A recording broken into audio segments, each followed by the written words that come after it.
सबको जय श्री राधे। दोस्तों, आशा करती हूँ आप सब स्वस्थ होंगे और अच्छे होंगे। तो आइए सुनते हैं आज की कहानी। बहुत समय पहले एक व्यक्ति था। वो अपने जीवन में बहुत से धर्म के कार्य किया करता था। धर्म और पुण्य का कार्य उसका जीवन भर का कार्य बन चुका था। वो किसी भी दुखी व्यक्ति को देखता था।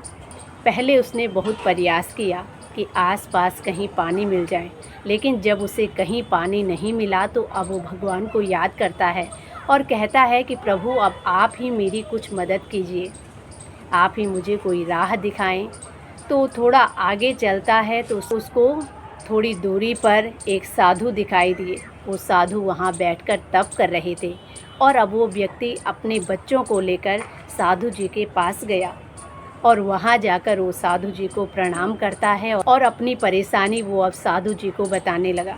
तभी साधु जी ने कहा कि ठीक है, तुम परेशान मत हो, यहाँ से थोड़ी ही दूरी पर एक नदी बहती है, तुम वहाँ जाकर अपनी और अपने बच्चों की प्यास बुझा लो।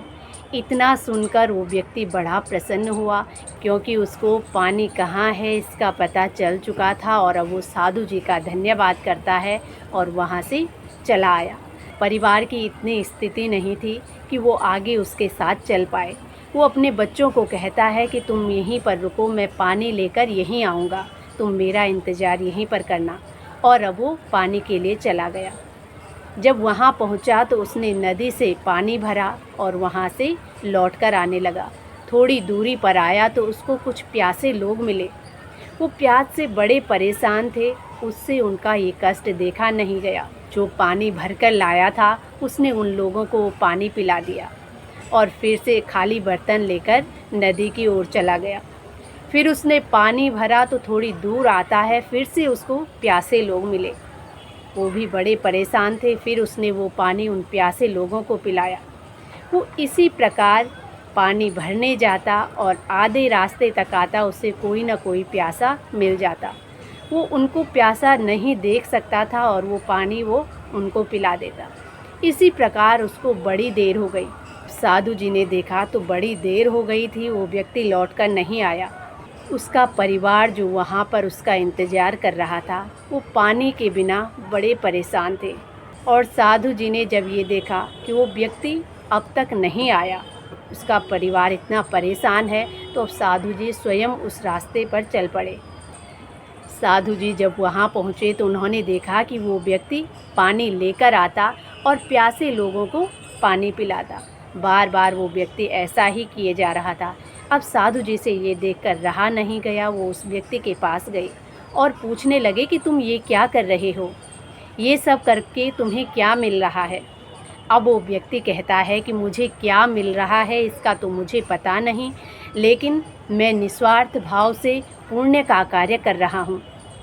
अब साधु जी ने कहा कि ऐसा पुण्य का कार्य करके भला क्या फ़ायदा, जब तुम अपना कर्तव्य ही नहीं निभा पा रहे हो। वहाँ तुम्हारे बच्चे प्यास के मारे तड़प रहे हैं और तुम यहाँ पानी भर भर कर दूसरों को पिला रहे हो। क्या तुम्हारा पुण्य का जो कार्य है उसके लिए अपने कर्तव्य को छोड़ देना चाहिए? तुम उस प्रकार भी अपने पुण्य को कर सकते थे जिस प्रकार मैंने तुम्हें बताया। अब वो व्यक्ति कहने लगा कि महाराज वो कैसे? तो साधु कहने लगे कि मैंने भी तुम्हें नदी का रास्ता बताया। ये कार्य तुम वैसे ही कर सकते थे जैसे मैंने तुम्हारे साथ किया। जब तुमने मुझसे पानी के लिए पूछा तो मैं तुम्हारे पास पानी लेकर नहीं आया, मैंने तुम्हें मार्ग बताया और तुम वहाँ गए, तुमने पानी भरा और इन प्यासों की प्यास बुझा रहे हो, लेकिन वहाँ तुम्हारा परिवार तुम्हारा इंतज़ार कर रहा है। तुम भी ठीक उसी प्रकार ये पुण्य का कार्य कर सकते थे जिस प्रकार मैंने किया। तुम इन लोगों को रास्ता बता देते, ये आगे चलकर जाते और वहाँ से पानी पी लेते। ये भी पुण्य का कार्य था। तुम्हारा पुण्य का कार्य और कर्तव्य दोनों एक साथ हो जाता, लेकिन तुम ऐसा नहीं कर रहे हो, तुम अपने कर्तव्य को भूल रहे हो।